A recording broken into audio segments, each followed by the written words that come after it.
and Pakistan is working to secure the passage of 2 liquefied natural gas cargoes from Qatar as authorities race to avoid supply disruptions caused by tensions around the Strait of Hormuz. The 2 vessels are already loaded and positioned near the mouth of the strait, with Pakistani authorities engaged in diplomatic and operational coordination to ensure their safe movement into open waters, the officials said. The effort includes consultations with Iranian counterparts. An Iranian ship that was seized by the United States after it failed to comply with the blockade imposed by the country on Iranian ports has been transferred to Pakistan for repatriation, American outlet ABC News reported on Monday. US forces completed the transfer of 22 crew members of MV Tosca to Pakistan for repatriation. The report quoted US Central Command spokesperson Captain Tim Hawkins as saying. And Lahore. A controversial plan to convert a part of a key cotton research institute in Multan into a gymkhana club has alarmed the stakeholders, who warned that the plan, if executed, could further undermine Pakistan's already struggling cotton sector earlier, and concerns had also been expressed after the historic building of the Karachi Cotton Association, KCA in Karachi, long regarded as a global symbol of Pakistani cotton, was first sealed by the Federal Investigation Agency, FIA, and is now reportedly being used to house the agency's offices. China remains committed to the upcoming meeting between its leader Xi Jinping and US President Donald Trump, regardless of the situation in the Middle East, and cautiously views its adversary's months-long conflict with Iran as having potentially strengthened its negotiating position. According to Chinese sources familiar with the matter, the rare in-person meeting, already once delayed due to the US-Israeli war with Iran, is now scheduled for May 14-15, according to the White House. Several sources indicate Beijing views the high-stakes summit as a singular opportunity to secure a more stable long-term relationship with its largest economic and military competitor. The Kremlin has dramatically increased the personal security around President Vladimir Putin, installing surveillance systems in the homes of close staffers as part of new measures prompted by a wave of assassinations of top Russian military figures and fears of a coup, according to a report from a European intelligence agency obtained by CNN. Cooks, bodyguards, and photographers who work with the president are also banned from traveling on public transport, the dossier says. Visitors to the Kremlin chief must be screened twice, and those working close to him can only use phones without internet access, it adds. Oil prices are largely unmoved following United States President Donald Trump's announcement that the US will guide stranded vessels out of the Strait of Hormuz. Brent crude, the international benchmark, was essentially flat on Monday morning, as traders saw little hope of Trump's plans resolving the biggest energy disruption in history. Across the Middle East, 3 main hotspots should remain cause for concern for the international community: the frozen Iran war, the Lebanese conflict, and the dire humanitarian situation in Gaza. All these crises are interlinked as they involve either direct US military intervention or Washington-backed aggression by Israel. Therefore, in the interests of peace, America must refrain from further militaristic adventurism, while also restraining its bellicose ally Israel. Short of this, it is difficult to see these conflicts being resolved peacefully. IT is becoming increasingly uncertain how long the Iran war, now in its 3rd month, will last. Until recently, it seemed American and Iranian interests aligned in wanting to avoid a protracted conflict, although Israel's didn't.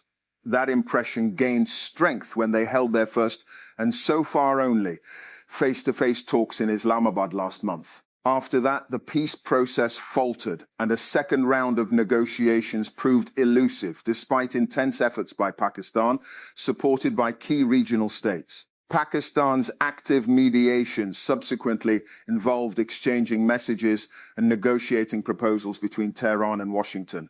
That process continues. The UAE, the third largest oil producer in the Organization of Petroleum Exporting Countries, OPEC, left the group last Friday, ending its almost six-decade membership. This was a serious blow to OPEC and the expanded OPEC Plus, which also includes Russia. It weakened the group and its capacity to influence global oil market dynamics. Within OPEC, the UAE held the second largest spare capacity behind Saudi Arabia. And this spare capacity played a significant role in balancing global energy markets during crises. Although Saudi Arabia will continue to play that role with its considerably larger spare capacity, OPEC has lost the additional UAE cushion to leverage the markets. Quetta, Federal Planning and Development Minister Ahsan Iqbal has convened a meeting of the authorities concerned on Monday in Islamabad to review the situation created by a Chinese company's sudden announcement of closing all its operations in Pakistan and China, as well as a factory in Gwadar. The management of the company, Hangeng Group, EEP, issued a statement on Friday citing administrative, policy and other hurdles in running its business.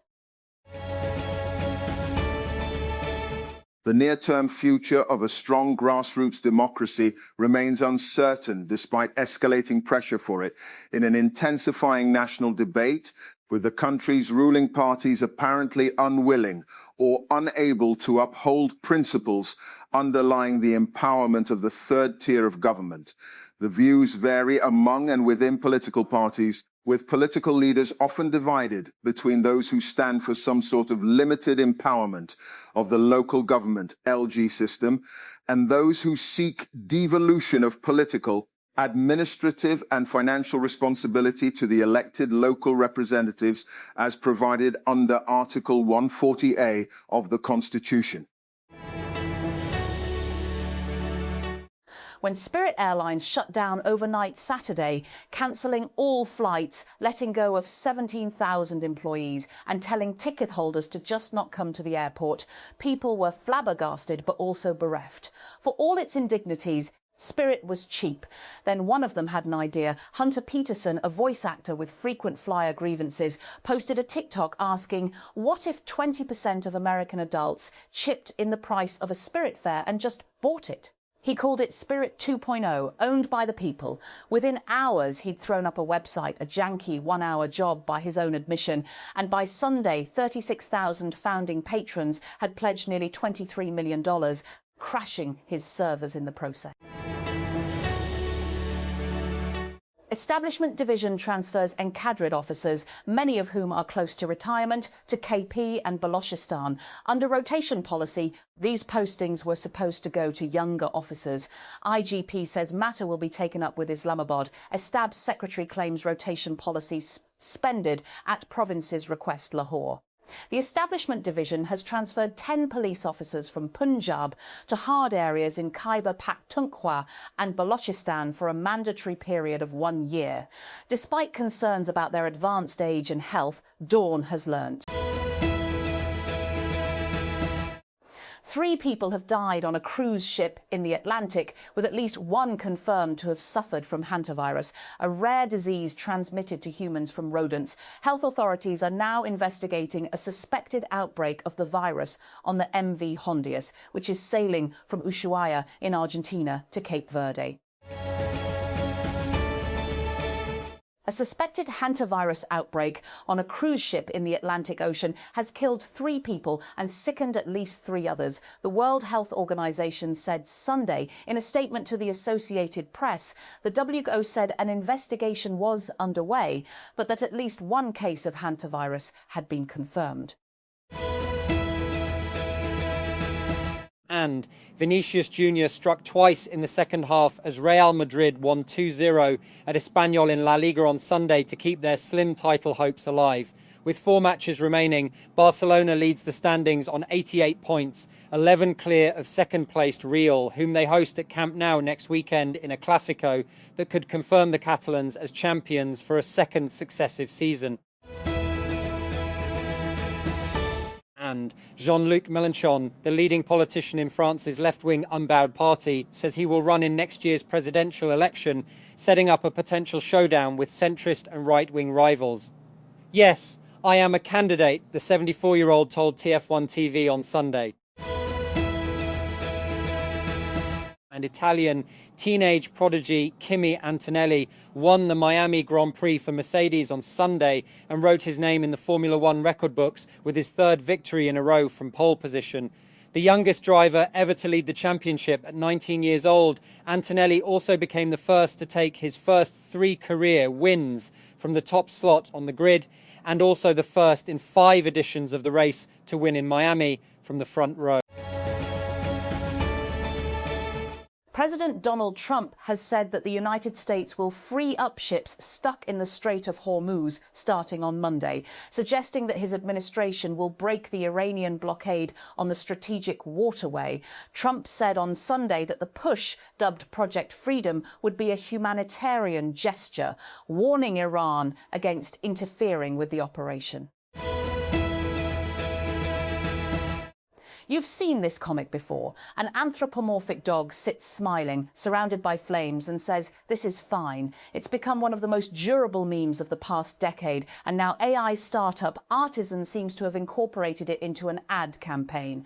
An ad for which KC Green, the artist who created the comic, said his art was stolen.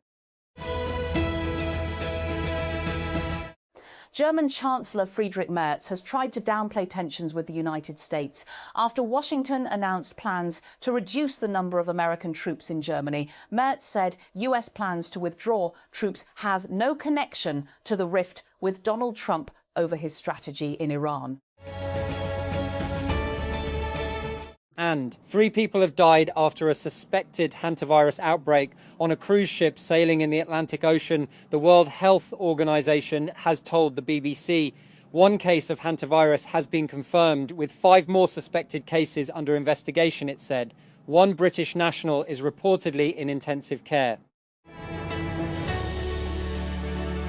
The final match of the 11th HBL Pakistan Super League PSL edition was preceded by a star-studded closing ceremony of the tournament, featuring fireworks and performances by popular singers, including Aima Baig, Arif Lar and Atif Aslam. Scores of spectators arrived at Lahore's Gaddafi Stadium on a hot Sunday to witness the gala event that was followed by the final clash between Peshawar Zalmi and debutant Hyderabad Kingsmen. And police in South Africa have managed to recover human remains after an officer was lowered from a helicopter into a crocodile-infested river in the search for a businessman swept away by floodwater last week. The reptile suspected to have eaten the missing man had already been killed, but Captain Johan Potty Potgieter said it was still a nerve-wracking experience. Iran has received a US response to its latest peace proposal. Iranian state-linked media have said Iran's foreign ministry spokesperson said the response, which was delivered via Pakistan, was now being reviewed, according to Tasnim news agency. Manchester United secured Champions League football next season as Kobbie Mainoo's strike earned a thrilling 3-2 victory over old rivals Liverpool. United were 2-0 up inside 15 minutes on Sunday through Matthias Cunha and Benjamin Sesko, but imploded after the break to allow Arne Slot's men to level with goals from Dominic Soboslai and Cody Gakpo before Mainoo secured the win. At least 18 people have died in flooding and landslides caused by heavy rains in multiple parts of Kenya. The police stated on Sunday that landslides were reported in Tharaka Nithi, Elgeyo Marakwet and Kiambu counties in the country's central and eastern regions. They confirmed that 18 lives had been lost to these incidents and urged caution amid the challenging weather conditions. Authorities in the United States have said that the suspect accused of attempting to kill President Donald Trump was the one who shot a Secret Service agent at the White House Correspondents' Dinner last month. Officials initially did not provide details on how the agent, who was wearing a bulletproof vest, was injured. On Sunday, U.S. Attorney Jeanine Pirro told CNN that investigators have confirmed that the agent was shot by the alleged gunman Cole Thomas Allen. A new study examines how large language models perform in a variety of medical contexts, including real emergency room cases, where at least one model seemed to be more accurate than human doctors. The study was published this week in Science and comes from a research team led by physicians and computer scientists at Harvard Medical School and Beth Israel Deaconess Medical Center.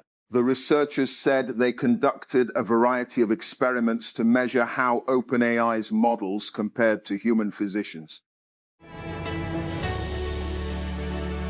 Tehran said on Sunday that the United States had responded to its 14-point proposal via Pakistan and that it was reviewing the response, according to Iranian state media. At this stage, we do not have nuclear negotiations, an Iranian foreign ministry spokesperson said, according to state media.